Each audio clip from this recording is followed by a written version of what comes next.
오늘 요한일서 2장 16절에서 17절까지의 말씀은 인생이 삶을 살아가는 두 종류의 삶을 이야기하고 있습니다. 하나는 세상을 따라가는 삶, 두 번째는 하나님을 따라가는 삶. 세상을 따라가는 육체가 중심이 되어서 살아가는 삶이 있고, 하나님을 따라가는 하나님의 사랑으로 살아가는 삶, 두 가지의 삶이 있습니다. 첫 번째가 16절이고 두 번째가 17절인데요. 세상의 가치를 따라가는 삶은 육신의 정욕, 안목의 정욕, 인생의 자랑, 그러니까 욕심부리며 살아가는 삶이고, 주변 사람들을 아프게 하며 살아가는 삶이고, 나 좀 알아주느냐, 나 좀 대접 안 해주느냐, 항상 그것이 마음에 불편한 삶이 세상의 가치를 따라 살아가는 삶인데, 이 삶의 결론에 대해서 본문은 얘기하고 있죠. 이 세상도 그 정욕도 지나가되 내 생명을, 내 시간을, 내 삶을 몰빵을 해서 투자했는데, 세상을 따라가는 삶은 내 하나밖에 없는 소중한 생명을 몰빵했는데 지나간답니다. 그것도 훅 지나가고 허무해진답니다.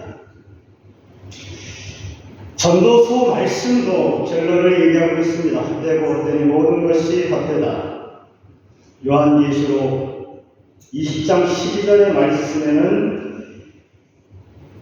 자기의 행위를 따라 책들에 기록된 대로 심판을 받으리니, 세상을 따라가는 삶은 허무한 삶이요, 훅 지나가는 삶이요, 하나님 앞에 가서 피눈물로 심판받는 길이 세상을 따라가는 삶입니다. 세상의 가치를 버리지 못하고 세상이 얘기하는 그 가치를 따라가는 삶입니다. 하나님의 말씀을 행하는 그리스도인의 삶, 17절의 말씀이죠. 오직 하나님의 뜻을 행하는 자는 영원히 거하느니라. 하나님의 뜻을 행하는 자는 영원히 거하느니라. 하나님의 말씀을 듣고 그 말씀에 군인하고 그 말씀 앞에 결단하고 그 말씀 앞에 가슴 아파하고 그 말씀 앞에 순종하는 사람은 영원히 거하느니라. 시간적으로 죽어서 영원한 삶에 거한다는 말도 되겠지만, 조금 더 본질적으로 얘기하면 하나님의 말씀 앞에 고민하며 순종하는 삶은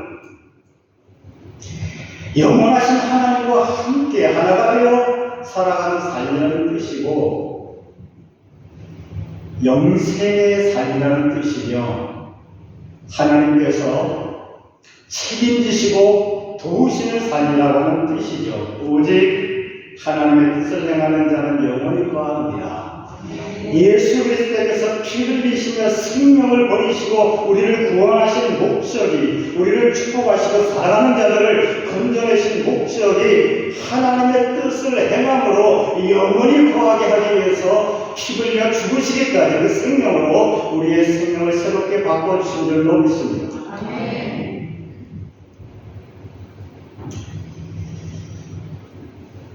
하나님의 말씀에 순종하는 삶은 기쁨과 감사가 넘치게 될 줄 압니다. 어떤 강사님이 그런 얘기 하시더라고요. 간증집회를 많이 다니시는데 하루는 하나님께서 꿈속에서 말씀을 하셨대요. 뭐라고 말씀하시는가 하면 두 가지를 말씀하시는데, 첫째, 어디서 간증집회 요청이 오거든 거절하지 말고 묻지도 따지지도 말고 가라. 첫 번째가 그거고, 두 번째는 간증 집회를 하는 동안은 절대 놀러 다니지 말고 다 끝난 다음에 휴식을 취하는 건 좋지만 간증 집회 중에는 절대 놀러 다니지 마라. 그 말이 맞는 말이죠. 왜냐하면 어떤 원고를 준비해가도 그 교회를 위해서 집중하면서 기도할 때 주시는 하나님의 새로운 메시지들이 분명히 있는 것이거든요. 강사는 그곳에 가서 집중을 해야 됩니다. 그래서 같이 이제 간증 집회를 요청해 왔는데 로키 산맥 쪽에서 요청이 왔답니다. 우리 교인들도 묻던데 로키 산맥 멀어요. 꽤 멉니다. 딱 도착하자마자 목사님, 담임 목사님 준비하셨습니다. 첫날은 뭐하고, 둘째 날은 뭐하고, 식사는 장로님이 하고, 권사님이 하고, 안심사님이 하고, 그냥 스케줄을 예수님을 쫙 잡아 놓으셨대요. 그런데 하나님께서 하신 말씀이 있잖아요. 지배적인 놀라가지 마라. 그래서 그렇다고 하나님이 내가 그렇게 말씀하셨다고 얘기하기에는 하나님의 이름을 또 너무 쉽게 들먹이는 것 같고, 또 본인이 신앙생활하면서 보니까 뭘 자꾸 봤다, 뭘 자꾸 들었다 이렇게 자꾸 얘기하는 교회와 그 신앙이 제대로 꼴을 본 적이 없기 때문에 극히 조심스러워서 하나님 이름을 함부로 들먹이지 못하고 그저 여독이 아직 풀리지 않아서 피곤해서 그렇습니다. 여행 가지 못할 것 같습니다. 그리고 집회를 진행하는데 하나님의 특별한 은혜가 있었답니다. 똑같은 간증을 하는데 본인이 더 큰 은혜를 받았대요. 하나님의 말씀에 순종하는 자는 은혜가 있을 줄로 믿습니다. 이번에는 집회 열심히 왔는데 나야가라 폭포 있는 쪽에서 왔답니다. 이제는 약간 이제 수준이 높아졌어요. 가는데 역시 목사님이 준비하셨고 관광 스케줄 준비하셨고 하시는 말씀이 안 간다 했더니 목사님 나야가라 폭포는 하나님의 오묘한 숨기를 느낄 수가 있습니다. 하나님의 놀라운 친구의 숨기를 느낄 수 있습니다. 그 말에 혹해가지고 그러니까 예수 믿는 사람들도 함부로 하나님을 들먹이면 안 돼요. 갔다 왔잖아요. 저녁에 집회하는데 계속 폭포 소리만 들리더라고요. 본인은 들어도 안 들리니까 하긴 했는데 이게 본인이 알죠. 강사가 내가 깡통 같은 소리만 하고 있구나 이게 들리는 거죠. 하나님께 집중이 되지 아니하고 하나님 앞에 온전히 도구로 쓰임받지 못하는 자기의 모습에 대해서 자괴감을 느끼고 돌아와서 숙소에서 통곡을 하며 하나님 죄송합니다. 그 허무함이 말할 수 없는 거죠. 여러분, 하나님의 말씀에 순종하는 자에게는 생명과 은혜가 있고 하나님의 말씀에 불순종하는 자의 삶의 끝은 허무함과 하나님에 대한 부끄러움밖에 없습니다. 버나드 쇼라고 하는 사람이 그런 얘기를 했다. 섹스피어 이후에 최고의 극작가 그의 묘비에 새긴 글에 이렇게 되어 있답니다. 어떤 분이 좀 의도적으로 오력을 했는지 의역을 한 것 같은데 그 묘비에 이렇게 되어 있습니다. 버나드 쇼의 묘비명이 우물쭈물하다가 내 이렇게 끝날 줄 알았다. 세상의 길을 따라갈 것이냐 하나님의 말씀을 행함으로 영원한 삶을 살아갈 것이냐 내일 다음에 차차로 우물쭈물하다가 우리의 묘비명에 무슨 글자가 적힐런지요. 인생 훅 갑니다. 저도 제 나이가 환갑을 지날 줄 몰랐습니다. 더뎌 보여요? 어쩔 수 없죠.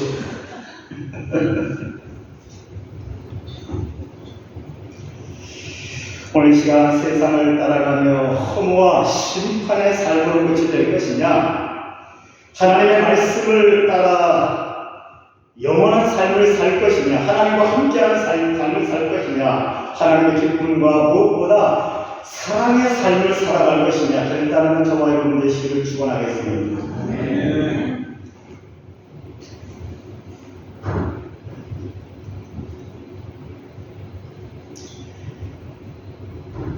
오늘 이 시간도 우리의 신앙생활에 가장 중요한 것은 하나님의 말씀이 들려야 됩니다.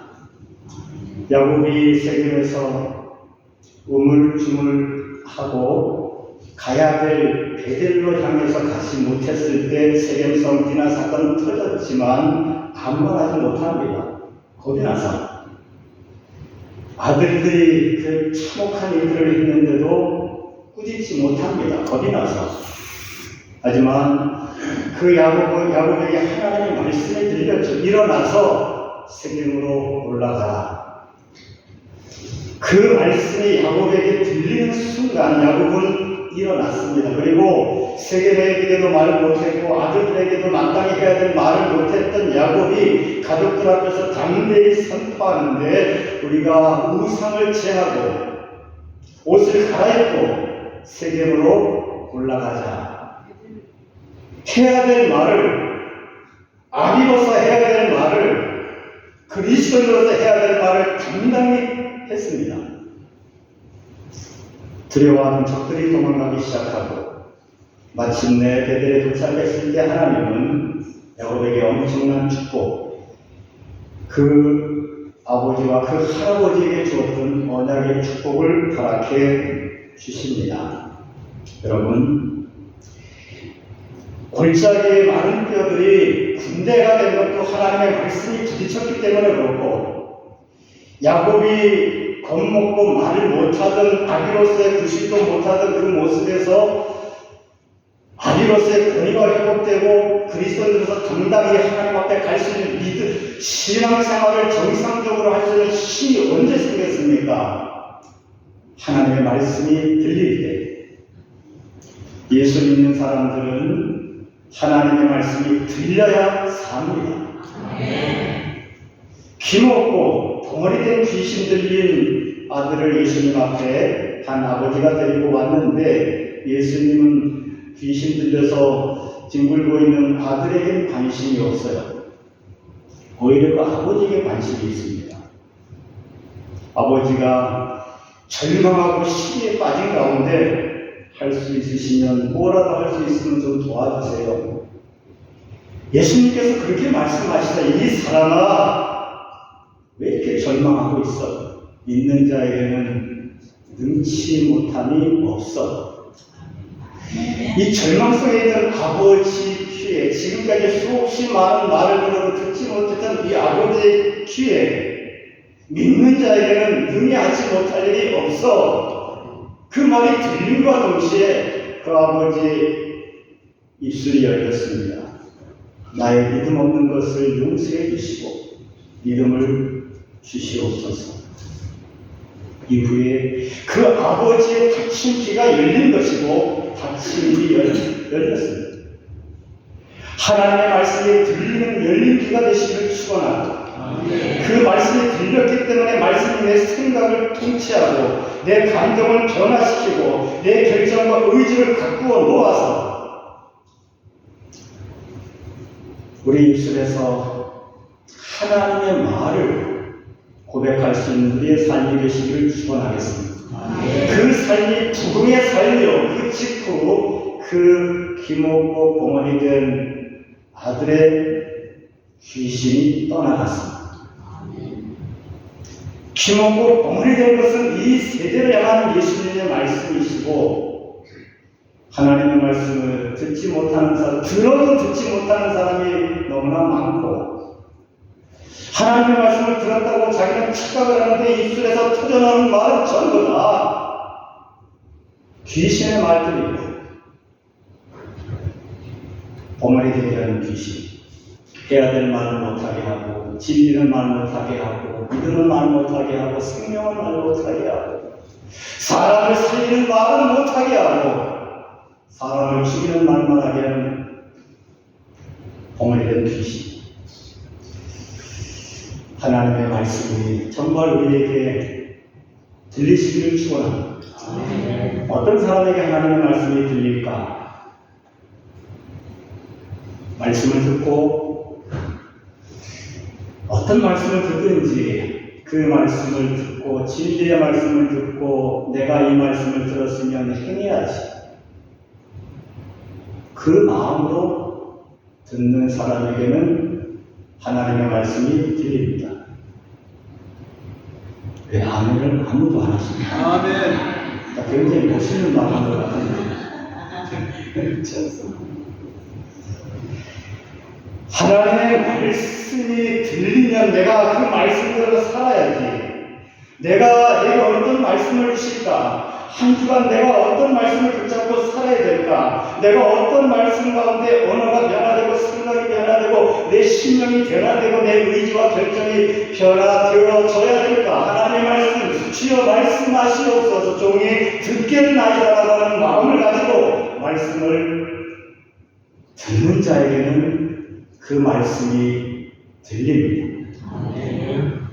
부흥의 역사가 하나님의 말씀 외에는 부흥의 역사가 일어날 수가 없습니다.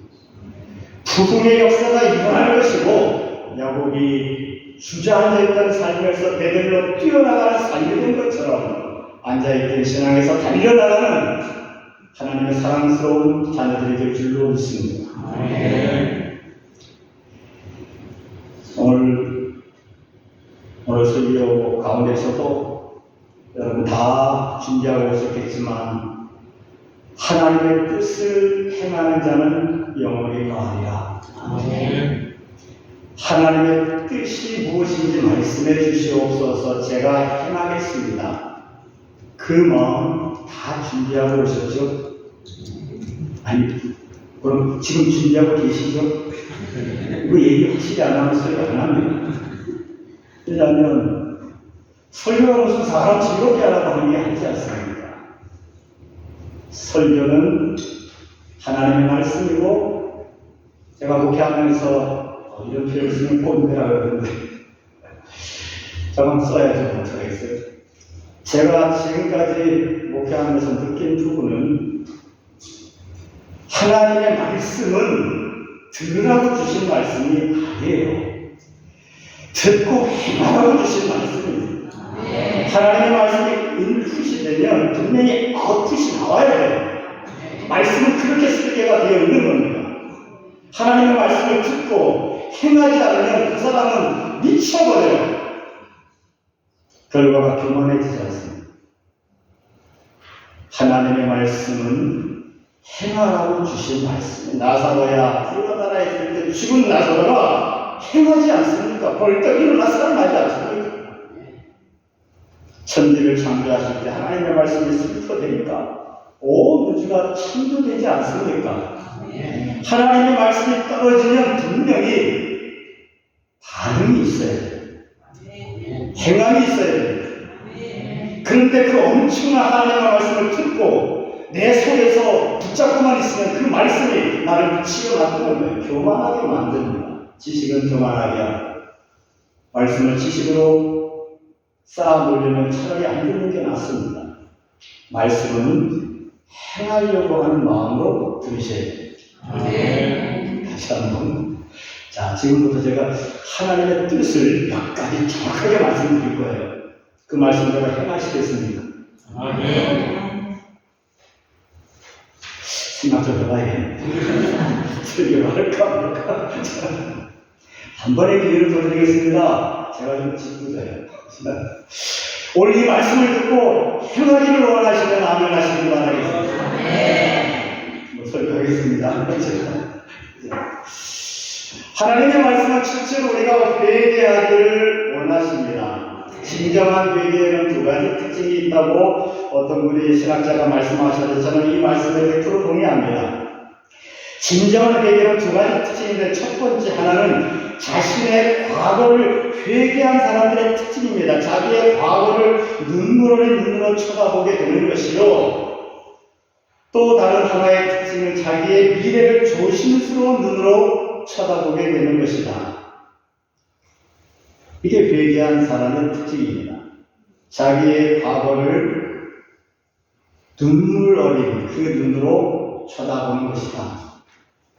너무나 더러워서, 너무나 절망스러워서, 예수 믿기 전에 나 옛사람이 얼마나 더럽고 추한지 나는 그저 이 정도면 그래도 아니요.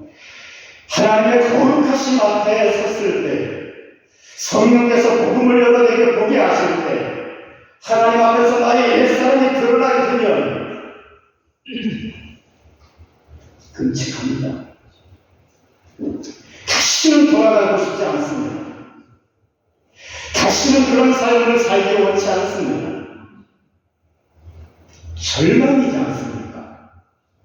죽음이지 않습니까? 그 자체가 죄 아니겠습니까? 우리가 살인을 하고 강도하고 죄의 열매죠. 진짜 죄는 하나님 없이 내가 멋대로 살아가는 그 삶이, 하나님 없이 엉망진창으로 살아가는 그 삶이 죄 아니겠습니까? 그게 옛사람 아니겠습니까? 죽음이지 않습니까? 절망과 탄식의 삶이지 않습니까? 그래서 회개한 사람들의 특징, 과거에 나를 눈물 어린 눈으로 쳐다보게 되는 것이다. 또 다른 하나의 특징은 미래를 조심스러운 눈으로 쳐다보는 것이다. 예수 믿는다고 하는 것은 전혀 새로운 삶이잖아요. 낯설지 않습니까? 옛사람들은 그저 내 생각 나는 대로, 내 감정대로, 내 의지대로, 내 판단대로, 내 경험대로 그냥 결정과 행동하고 착착착착 나가죠. 사람은 짬밥이 어딘데 착착착 나가지만 예수 믿고 나면 전혀 낯선 삶입니다. 새로운 삶입니다. 믿음의 삶인데 예수님이 내 안에 계신 삶이고 내가 예수님 안에 계신 삶이란 말이죠. 다시는 옛사람처럼 살고 싶지 않은 것. 그 절망과 죽음의 냄새를 맡은 사람, 내 자신에게서 나는 그 죽음의 냄새를 맡은 사람들은 다시는 하나님 없이 옛사람으로 살기를 원치 않습니다. 새롭게 살기를 원합니다. 예수님과 함께 살기를 원합니다.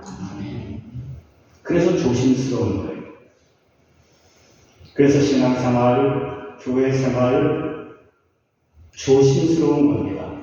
만일 교회에서 무슨 일이 있는데 내가 말하고 내가 내 감정으로, 내 생각으로, 내 의지로, 내 경험으로 뭐가 탁탁 금방금방 뭐가 나온다면 불쌍한 사람입니다.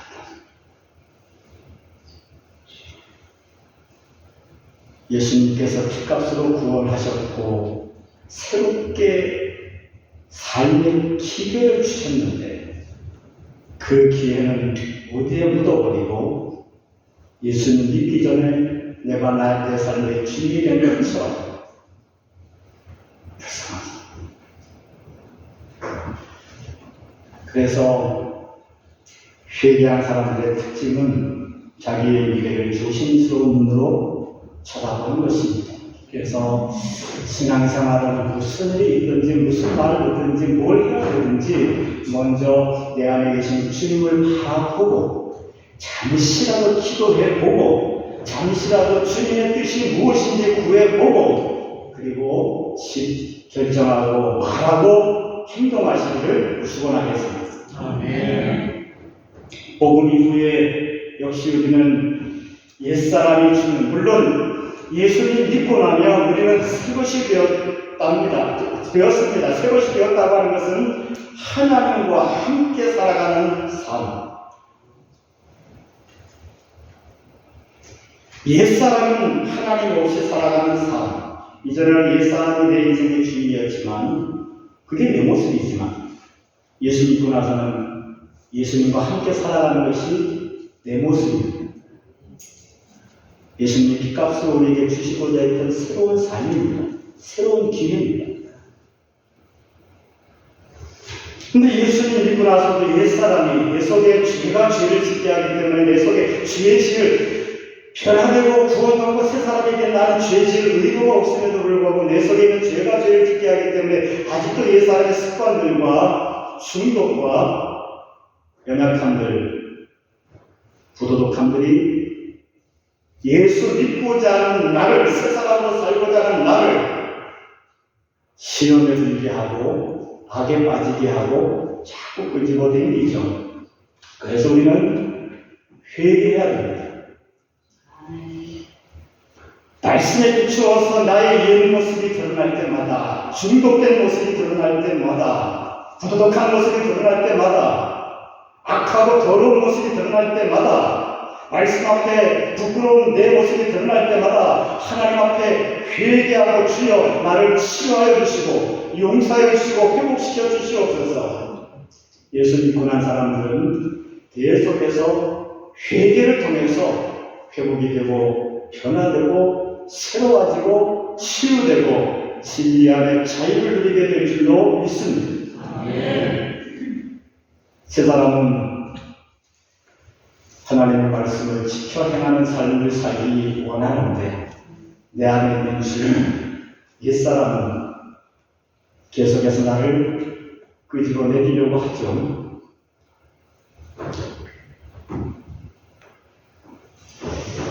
그리스도 안에서 승리하시기를 축원하겠습니다. 그래서 하나님의 뜻은 회개하는 겁니다. 복음 앞에서 회개함으로 진정한 구원을 얻으시기를 축원하고 신앙생활하면서 하나님의 말씀에서 어긋난 내 안에 성령께서 탄식하시는 그런 언어와 그런 생각과 그런 감정과 그런 결정들과 그런 중독된 모습과 습관들에 대해서 계속해서 회개하며 나갈 때 주님의 사랑은 우리를 치유하시고 회복하시고 돌이키게 하시고 강건하게 하실 줄로 믿습니다. 두 번째 하나님의 뜻은 우리가 새로운 피조물 된 것을 확신하고 살아가라고 말씀하십니다. 고린도서 5장 17절에 그런즉 누구든지 그리스도 안에 있으면 새로운 피조물이라 이전 것은 지나갔으니 보라 새 것이 되었도다. 우리의 정체성에 대해서 확실히 알고 신앙생활하는 것이 하나님의 뜻입니다. 여러분 맨날 한번 생각해 보시면 고철들 있지 않습니까? 녹슬고 때묻고 막 만지기도 기분 나쁜 그런 고철들, 그게 우리 인생이었단 말이에요.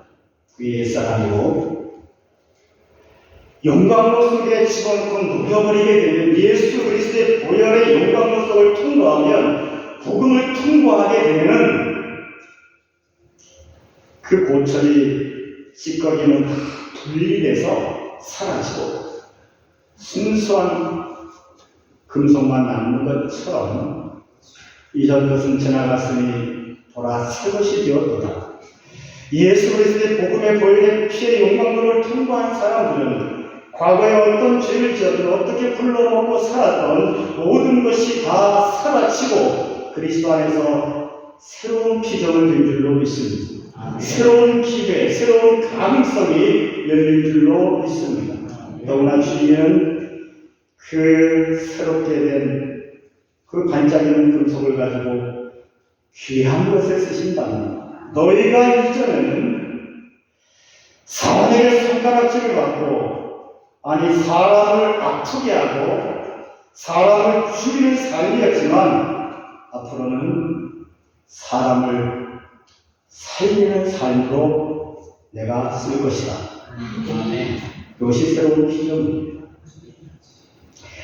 예수님의 보혈의 피 안에서 우리가 새롭게 된 것에 대해서 확신하시기를 축원하겠습니다. 어떤 과거의 죄와 허물들이 내 속에서 계속해서 나를 끄집어냅니다 할지라도 내가 확실히 복음을 통과했으면 그 죄는 나와는 상관이 없고 분리되었고 예수께서 그 죄를 이기게 하심을 믿고 살아가시기를 축원하고 죄 때문에 무기력해지고 과거의 기억들 때문에 넘어지지 않는 저와 여러분 되시기를 축원하겠습니다. 이것이 보혈의 능력이고 보혈의 가치입니다. 우리들에게 새로운 기회를 주시는 겁니다.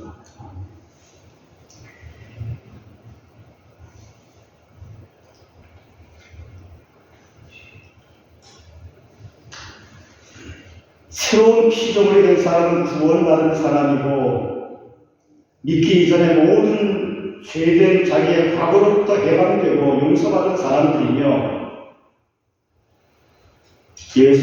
예수님이 함께 하시는 삶이고 무엇보다 10편에 있는 것처럼 복 있는 삶입니다.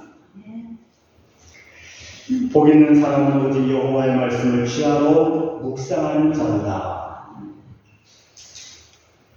새로운 피조물들은 기본적으로 하나님의 말씀을 묵상하게 되어 있습니다. 여러분, 인형에게 밥 차려주면 먹어요? 네? 나 힘들어서 쳤다 말이에요. 먹어요? 생명이 없잖아요. 태어난 아기라 할지라도 엄마 전 먹어요. 생명이 있잖아. 처음 하셨어?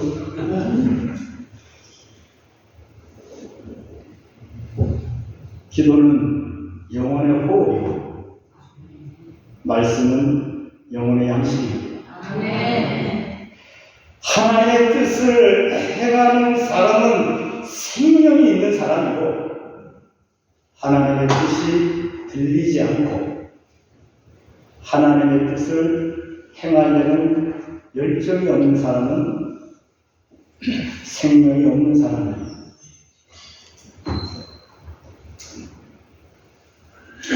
그래서 복 있는 사람은 여호와의 말씀을 취하고 묵상하는 자로다. 하나님의 말씀을 묵상하는 삶이 되었다고 하는 것, 하나님의 말씀을 듣고 행하려고 하고 그 말씀을 내 삶에 적용시키고 순종하는 사람들은 기적인 거예요. 죽었던 자가 살아난 겁니다. 생명이 있기 때문에 하나님의 말씀을 취하고 묵상할 수 있게 되는 거예요. 그래서 복이 있는 자입니다.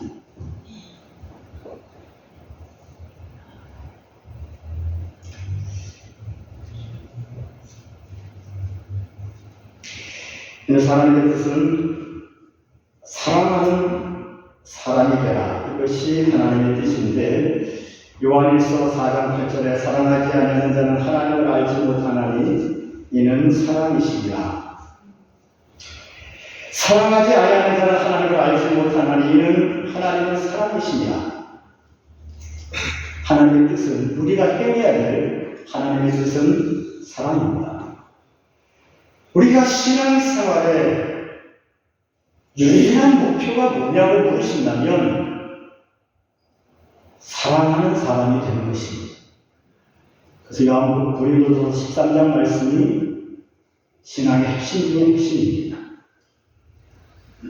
다 필요 없고 다 죽여놓고 하나만 선택하면 고린도전서 13장을 붙잡아야 됩니다. 신앙생활이 뭐냐고 물으신다면 하나님은 사랑이시기 때문에 그 나도 사랑하는 사람이 되어지는 것입니다.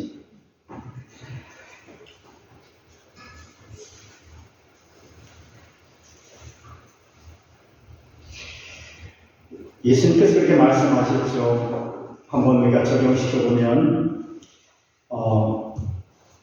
내 자식을 사랑하고 가까운 친구들 사랑하고 친척들 사랑하고 좋은 일이죠. 세상 사람들도 그렇게 해요. 근데 그리스도인들의 사랑에 대해서 예수님이 하시는 말씀은 그 사랑의 범위를 넓혀가라고 합니다. 물론 우리는 나 자신조차도 사랑할 힘이 없는 존재들이에요. 하나님의 사랑이 폭포수와 같이 저와 여러분에게 쏟아지시기를 축원하겠습니다. 사랑은 오직 하나님에게 속한 것이에요. 나는 나 자신도 사랑할 힘이 없는데 하나님의 사랑 가운데 있으면 내 자식도 사랑하고 친척도 사랑하고 무엇보다 구역 식구들도 사랑하고 관심 가지고 배려하게 되고 교회 식구들도 이 지역 사람들도 땅끝까지 이르러 주의 사랑을 전할 수 있는 통로가 될 줄로 믿습니다. 우리의 사랑의 지경이 얼마나 넓어지고 있냐, 그것이 믿음의 근거죠. 우리의 사랑이 얼마나 더 넓게 퍼져나가고 있는지, 더 많이 배려하고 있는지, 마지막 심판 때 하나님은 그것 가지고 우리를 심판하실 줄로 압니다. 그래서 우리의 사랑이 하나님으로부터 주어진 그 사랑으로 점점 넓어지시고 깊어지시기를 축원하겠습니다. 무엇보다 하나님의 사랑은 내 자녀, 내 식구들 지나서 점점점 주변으로 넓혀지고 점점 주변에게 관심, 또 배려하는 마음이 넓어질 뿐더러 원수를 사랑하라고 말씀하셨습니다. 악을 악으로 갚지 말고 욕으로 갚지 말고 도리어 복을 빌라. 이를 위하여 너희가 부르심을 받았으니 원수를 위해서, 대적자를 위해서, 마음에 정말 불편한 그 사람을 위해서 복을 빌고 기도하는 것을 위해서 그리스도인은 부름을 받았다는 것. 쉽지 않습니다. 오늘 우리 교인들에게 작전 기도하면서 물어봤어요. 지금도 마음에 미운 사람 있어요? 그랬더니 다 있다는데. 작전 기도 중인데도 그래. 우리가 어쩔 수 없습니다. 어쩔 수 없습니다. 그 원수를 위해서 복을 빌라. 하나님께서 그렇게 말씀하신 이유가 있습니다. 원수를 위해서 복을 빌다 보면 처음엔 무슨 복을 빌겠어? 욕밖에 안 나오죠. 하나님, 저는 다리 몽둥이를 부러뜨려 주시옵소서라든지 절기가 나오겠죠. 하지만 기도가 무엇입니까? 하나님 앞에서 하는 거 아니에요? 하나님 앞에서 계속 기도하다 보면은 어느 순간 주님의 마음이 나를 보내주시고 주님의 눈이 뜨이게 하셔서 나를 아프게 한 그 사람이 불쌍해 보이기 시작할 것이고, 더 나가서 내 속에 아직도 내가 예수 믿는 사람임에도 불구하고 아직도 내 속에 미움과 증오와 이런 마음이 있다는 것이 하나님 앞에 부끄러워지기 시작하고, 하나님은 그 점을 축복하기 원하시는 줄로 믿습니다. 원수를 위해서 복을 비는 사람은 복이 이어나간다고 말씀하고 계시거든요. 여러분, 나를 제작하는 그 사람이 원수가 아니고 그 사람을 위해서 역사하는 사단이 왼수입니다. 그리고 내 안에 있는 왼수가 있잖아요. 옛사람. 여전히 분노하고 증오하고 시기하고 질투하는 내 모습 옛사람. 오히려 그 대적을 위해서 기도하는 저와 여러분 되시기를 축원합니다.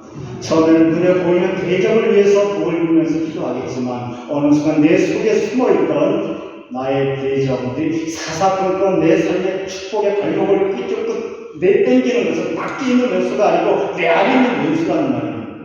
그 왼수가 전체가 드러나게 될 것이고, 기도하는 자마다 하나님께서 자유롭게 하실 줄로 믿습니다. 그래서 복을 이어나가 왼수는 내 안에 있습니다.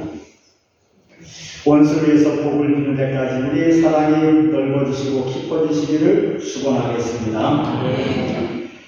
네 번째 하나님의 뜻은 하나 되는 것입니다.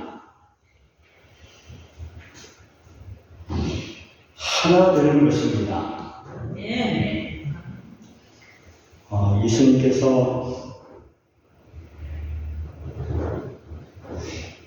예수님께서 그렇게 말씀하셨죠. 내가 아버지의 계명을 지켜 그의 사랑 안에 거하는 것 같이. 무슨 말씀이십니까? 내가 예수님의 계명을 지켜 그의 사랑 안에 거하는 것 같이. 여러분, 교회에 사랑이 없다고요? 당연한 거예요.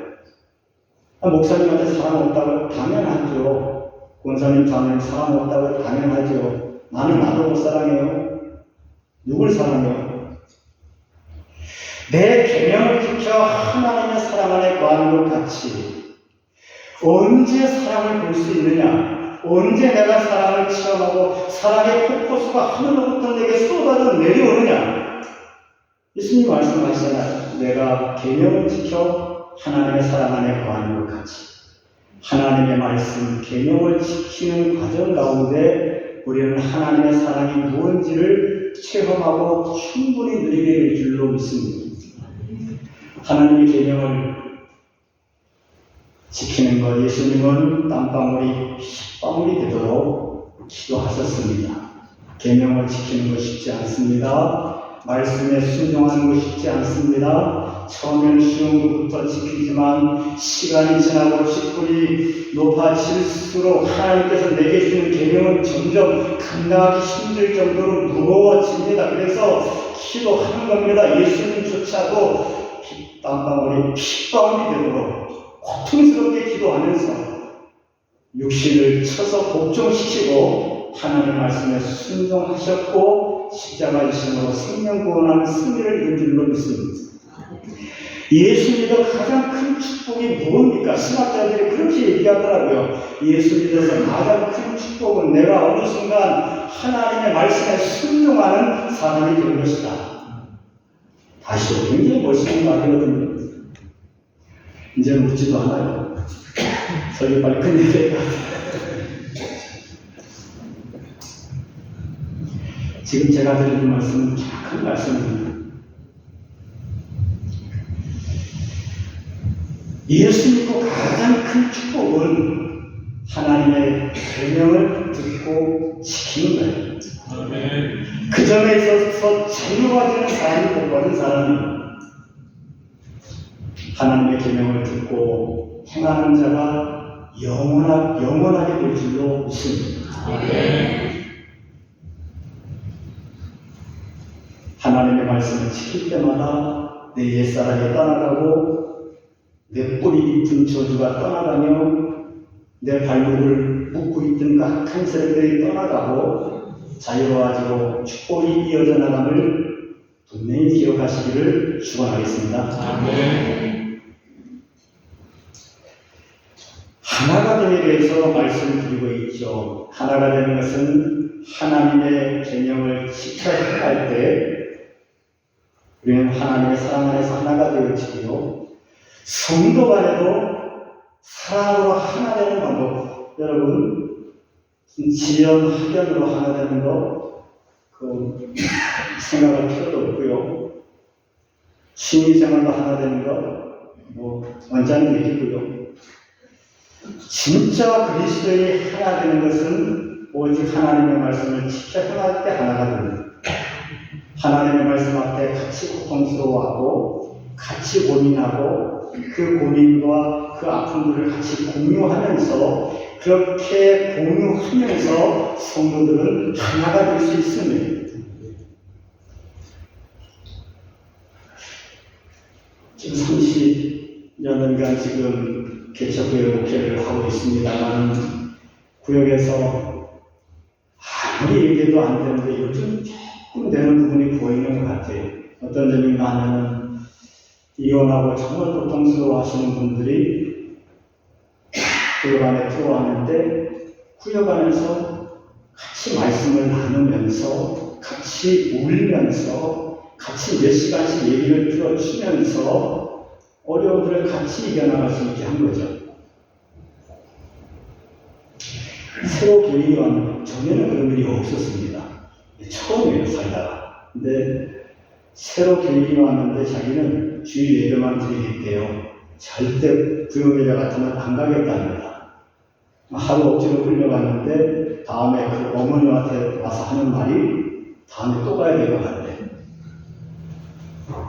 이유가 제가 이렇게 말씀드리는 이유는 구역 예배를 통해서 하나님의 말씀을 같이 나누고 같이 고민하고 같이 격려하고 어떻게 우리가 이 말씀을 순종할 것이냐에 대한 그 아픔을 같이 공유하게 될 때 그 자체가 사랑이 솟아나기 시작하는 거예요. 그래서 하나가 되어지는 거예요. 이것 외에는 교회 안에 부탁이 없습니다. 하나님의 말씀에 순종하고 계명을 지켜 행하는 그 아픔이 공유력으로 성도들이 하나 되시기를 축원하고 하나님의 말씀에 순종하려고 하는 그 모습이 하나님 보실 때 너무나 이쁘고 아름다워서 하나님과 점점 더 가까워지는 저와 여러분들 되시기를 축원하겠습니다.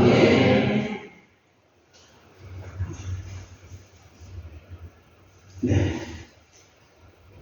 다섯 번째로 기도하라. 즉 쉬지 말고 기도하라. 예수님께서 잘못된 기도에 대해서 말씀을 드렸습니다. 말씀을 하고 계십니다. 첫째는 이방인들의 기도고 두 번째는 유대인들의 기도인데 유대인들의 기도는 남들에게 보이려고 기도한답니다. 골방에서 기도하라고 말씀하셨죠. 신앙생활을 남들에게 보이려고 하는 것은 유대인들의 신앙이고 유대인들의 기도고 이방인들의 기도는 중언부언하는 기도예요. 기도의 목표가 제대로 되어 있지 않고 기도의 내용이 제대로 되어 있지 않습니다. 그래서 예수님께서 제자들에게 이렇게 기도하라고 말씀하시면서 주 기도문을 가르쳐 주시는데 그 전반부는 하나님의 이름, 하나님의 뜻, 다시 말해서 하나님의 영광을 위해서 기도하라고 말씀하시고 후반부는 우리의 기록을 양식을 주시고 우리의 죄를 용서해 주시고 우리를 시험에 들지 않게 하시고 우리를 다만 악에서 구하여 주시옵소서. 나를 위한 기도가 없습니다. 이방인들의 기도는 전부 나를 위한 기도고 내 자식을 위한 기도인데 예수님께서 기도하라고 하신 기도는 나를 위한 기도가 없습니다. 우리를 위한 기도. 왜요? 하나님의 영광을 위한 기도. 왜요? 하나님과의 우리가 사랑 안에서 하나가 되어 있기 때문에 하나님을 위해서 기도하는 것이 나를 위한 기도입니다. 우리를 위해서 기도하는 것, 우리가 사랑 안에서 하나가 되어 있기 때문에 우리를 위해서 기도하는 것은 곧 본질적으로 나를 위해서 하는 기도입니다. 정말 내게 필요한 기도를 하게 되는 것이지요. 예수님의 기도를 기억하시고 우리의 기도가 정상적인 기도가 되시기를 축원하겠습니다. 쉬지 말고 기도하라고 했는데 그럼 목사님 밥도 먹지 않고 기도하나요? 아니요. 전에 제가 아주 옛날에 블루투스 스피커를 한번 산 적이 있었거든요. 중국에서 아마 만들었었나 봅니다. 그래서 그 스피커를 킬 때마다 제가 많이 웃었어요. 왜냐하면 그 중국제 스피커였는데 조선족이 녹음을 했었나 봐요. 그 키는 이런 소리가 나와요. 블루투스가 연결되었습니다. 그런 소리가 나와요.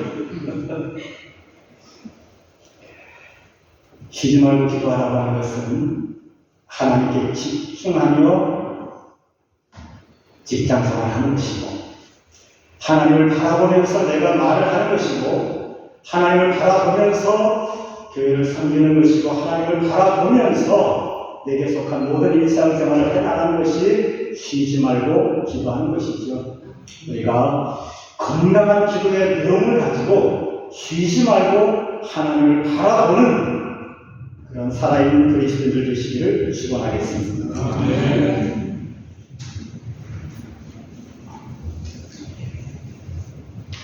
좀 길죠? 답이 없으면 끝내겠습니다. 저도 힘들었어요. 보통 제가 30분 지나면 에너지가 다 떨어지거든요. 좀 오버하고 있습니다. 나머지 기뻐하라 그리고 감사하라 두 가지만 짧게 말씀드릴 텐데요. 하나님의 뜻은 항상 기뻐하라입니다. 하나님은 에덴 동산에 우리를 창조하신 후에 두셨습니다. 에덴 동산의 뜻은 기쁨의 동산입니다. 여기서 우리는 하나님께서 우리를 향한 의지를 분명히 확인할 수 있습니다. 하나님은 우리가 항상 기뻐하며 살기를 원하십니다. 그것이 하나님의 의지입니다. 그러면 항상 기뻐할 수 있는 우리 현실과는 많은 괴리감이 있는데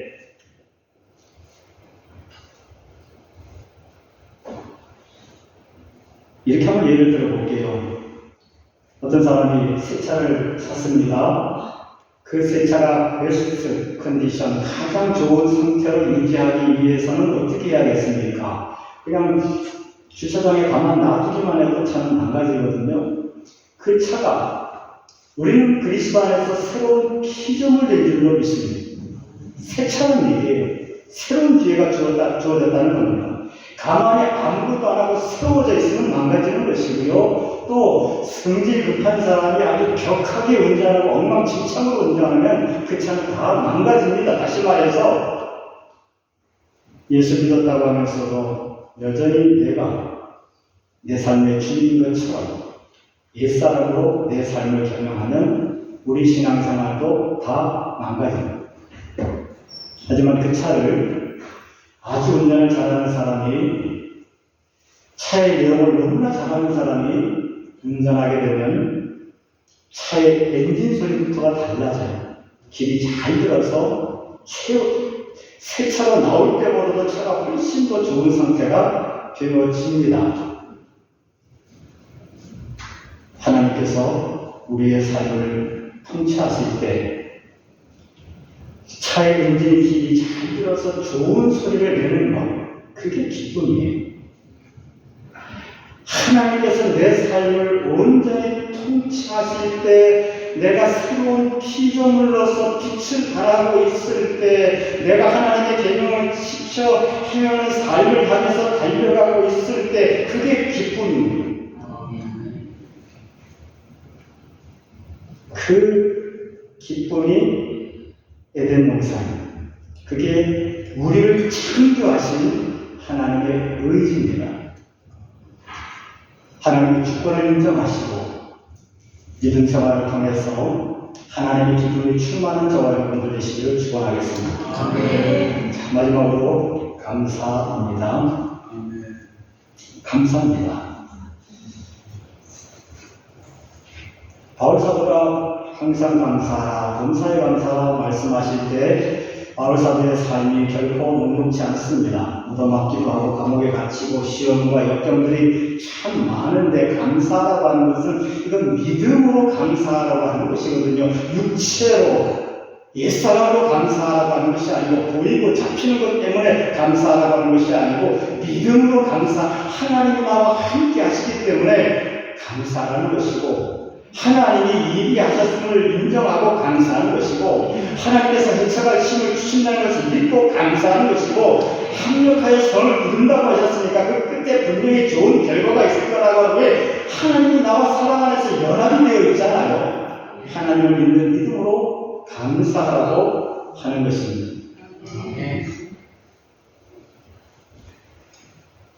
결코 바울 사도에게 좋은 상황이 아니었습니다만 바울 사도는 믿음으로 감사하고 있습니다. 다시 한번 예언을 드리면 하박국 선지자요.